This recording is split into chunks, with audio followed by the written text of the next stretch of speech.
dollars before I get into why it took me so long and to make a video, why this and that. I told y'all going into this game that the Fever was going to win. I was one of the people that did not expect them to lose this one. Go back and look. I told y'all they was going to win. I didn't think they was going to be down by 20 and come back and win. Kelsey Mitchell immediately erupted. But, guys, it took me a while to make this video because I'm trying to get my thoughts together and gather my emotions because my second favorite player on the team is done. And that is Sophie Cunningham. One play didn't just end a player's season. It sparked a firestorm that could burn down the entire league. But what happened on the court was only the beginning. The real scandal is the chain of failure that followed, implicating the referees, the coaches, and even the commissioner herself. This is the story of how one reckless moment exposed a crisis that threatens the very future of the WNBA. Oh my goodness, it took a Hercules-like effort from Kelsey Mitchell in the second half of the game to bail out Stephanie White. My God, it took overtime for the Indiana Fever to beat the worst team in the league, they're now 6-27. We're whipping the Indiana Fever's asses for 3 quarters. It was supposed to be a comeback story.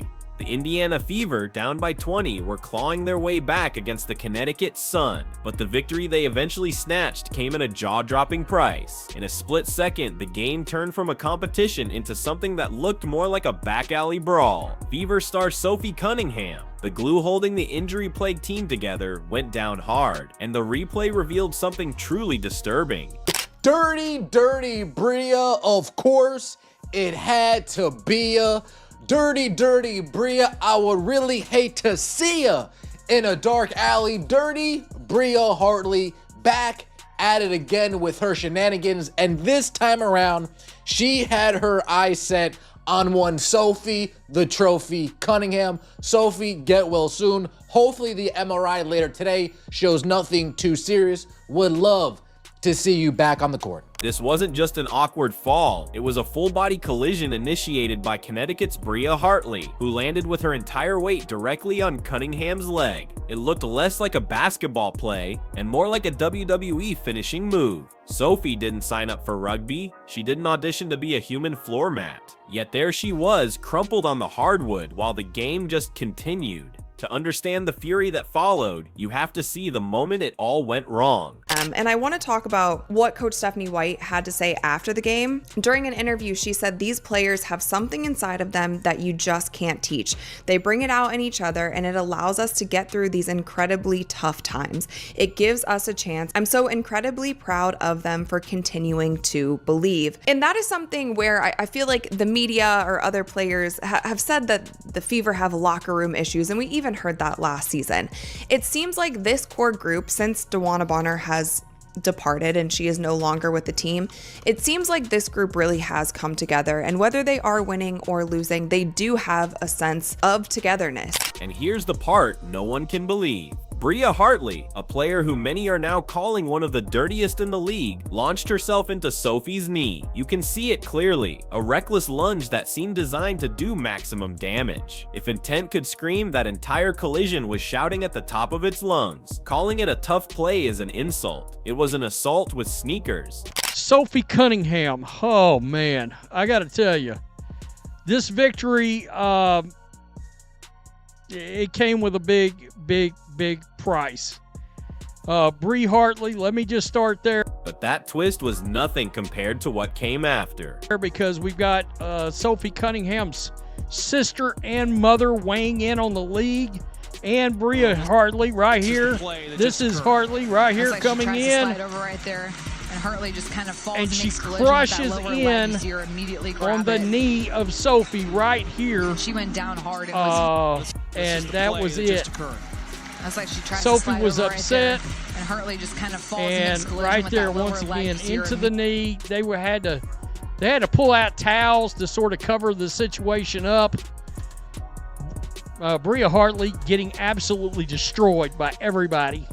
Because as Sophie Cunningham lay on the floor, her season likely over, the referees stood there like confused mall cops watching a fight break out in the food court. Whistles in hand, stripes on their backs, yet somehow completely useless. They didn't blow the whistle, they didn't issue a tech, they didn't even flinch. It's almost as if they were hired to be background extras, not enforce the rules of the game. Indiana Fever with a hell of a comeback versus the Connecticut Sun. We're gonna get to the good, the bad, and the ugly. Let's start with the ugly. Prayers up for Sophie Cunningham. One half of the Blonde Bombers. Sophie, the trophy, is done for the season with a horrific lower leg injury. I don't know if it's her knee. I don't know if it's an Achilles. It looked bad. She's going to be done for the year. I don't know how much longer the Indiana Fever can continue to survive with these injuries. I just have to be honest. I got to be real. We lost Sydney Colston to a torn ACL. Ari McDonald, broken bone in her foot. Caitlin Clark has played like 12 games all year or something like that. Dewana Bonner scammed us. I mean, it's been a complete shit show, to say the least. It's been a shit show. I couldn't believe this when I saw it. In what professional league does a player get taken out like that with zero consequences? If this is what officiating in the WNBA looks like, they might as well replace the refs with cardboard cutouts. At least the cardboard wouldn't insult our intelligence by pretending to watch. Where Sophie Cunningham went out in the first half. If you're as shocked by this lack of action as I am, hit that like button and tell me in the comments what the punishment should be. And that was such a huge blow for the Indiana Fever because Sophie Cunningham has been somebody, she has been the glue of this team since Caitlin has been out. She is playing so incredibly well during the second half of this season. She plays hard every single night. She's super tough. She doesn't make excuses. Like, she is somebody who has really held this team together, and seeing her go down in the first half, like, I couldn't believe it. I didn't know what it was at first when I saw her went down. But the referee's incompetence isn't even the root of the problem. This level of negligence doesn't happen in a vacuum. It's a symptom of a much larger disease, and it starts at the very top. When the people in charge set the tone that accountability is optional, you get chaos on the court. The entire debacle is a trickle-down embarrassment, and it all lands on the commissioner's shoulders. Save this team today, and I told y'all, go back to the video I posted last night. I told y'all Bria Hartley is a dirty player. She's no different than Dejanay Carrington. It just doesn't get as much publicity because the Connecticut Sun stink.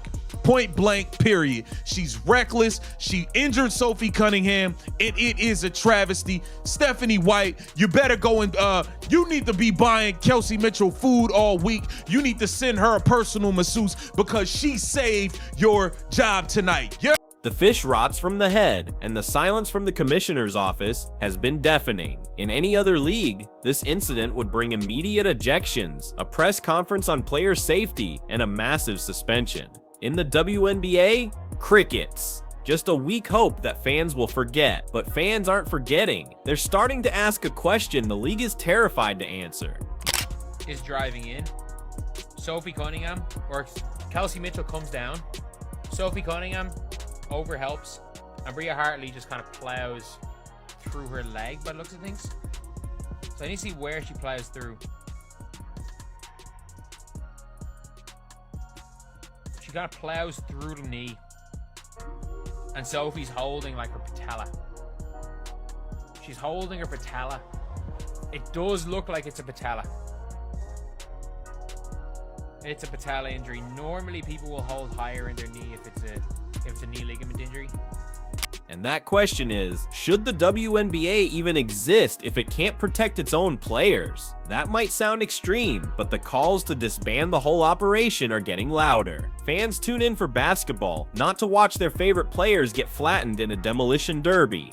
When the product on the floor starts looking more like organized mayhem than professional sport, what's the point of keeping the lights on? The WNBA has been begging for fans to take it seriously, but how can anyone take a league seriously when it treats dangerous, career-threatening collisions like they're just part of the game? This isn't just about one injury, it's about a pattern of negligence that's becoming impossible to ignore. So we were talking about a couple things when it came to Stephanie White, right? And one of the things were, does she really care about winning? Now, she looks very effusive, right, on the sideline, giving a lot of energy, looking like she cares, getting pissed off. It was times where Caitlin Clark even had to hold her back from yelling at the refs, right? So I would think she wants to win. I don't think she's trying to throw anything. Now, I can admit when it comes to the end of the game, her rotations, her deciding who to play and who not to play, it does make her look a little bit enigmatic.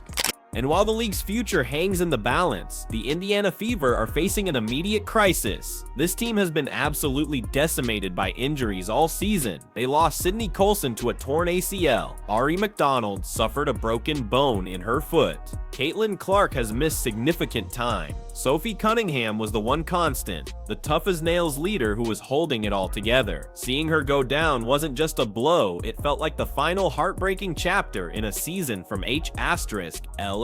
Stephanie White's best friend, Carolyn Peck, been, and where has the Indiana Fever are a more dangerous team without Caitlin Clark conversation gone? How come once the Indiana Fever suddenly stop that 5-game win streak, lose 3 of their last 4, how come Carolyn Peck has suddenly stopped showing up on TV? How come that narrative of the Indiana Fever are more dangerous without Caitlin Clark? Why has that suddenly stopped? And in a bizarre twist, this chaos has suddenly silenced one of the season's most controversial narratives. Remember when the Fever went on a winning streak without Caitlin Clark? And analysts like Carolyn Peck were all over TV claiming the team was more dangerous without her? Where has that conversation gone? It vanished the second the team started struggling again, proving it was a hollow narrative from the start. To see her go down, to see, like, it's just emotional, guys. Just, I'm hella mad. Hartley need to be suspended on a major level completely. Probably she's, at this point, she's more dirtier than Dejanay Carrington. Just the countless of dirty plays she has been doing over the last couple weeks has just been remarkable, and it's shocking that she's not suspended. Sophie Cunningham was getting attacked from the opening part of this game. Let me pull up something here real quick, guys, but I am hella mad, bro. Sophie did not deserve any of that happened to her today, and it is very, very unfortunate, man. But forgetting old narratives doesn't fix the new, much more damaging one. The WNBA is a league that refuses to protect its stars. Bria Hartley should be cutting checks for every single one of Sophie's medical bills, plus interest. She should be suspended for as long as Sophie is out. Eye for an eye, leg for a leg. That's the only way the punishment fits the crime. Understand what she's doing. I've been saying it for the past couple games where I'm like, man, I'm just not understanding why you're not playing this player, that player. What's up with the rotation? I find myself doing this a whole lot. So at some point, I have to say, yeah, she just has to get out of her own way when it comes to rotations, who you're playing, who we're getting the ball to, when the hot hands are going. These things are kind of confusing. Now, my biggest example will be Chloe Bibby. Now, I've been talking about Chloe Bibby for a good amount of games now, and the thing is, the Dallas game, yes, they lost, but she shot 100% from the 3. Instead, we have a complete breakdown of the system. A reckless player, incompetent refs, and a silent commissioner have created a perfect storm of failure. What we saw wasn't natural. Natural is hustle and defense. Natural is hitting shots, not hitting each other's joints. What happened was negligence, shielded by a referee's jersey and a commissioner's silence. In the end, this story is bigger than one game or one injury. It's a referendum on the WNBA's leadership. The league had a chance to make a strong statement, to show it values its players' health above all else. They could have issued a swift, severe punishment and sent a message that this behavior will not be tolerated. Instead, they chose silence, and that silence is a betrayal to Sophie Cunningham, to the fans, and to the sport itself. Fans aren't stupid, they see the incompetence, and they see the lack of accountability. And if this continues, the WNBA won't need to be disbanded. It will simply collapse under the weight of its own failure.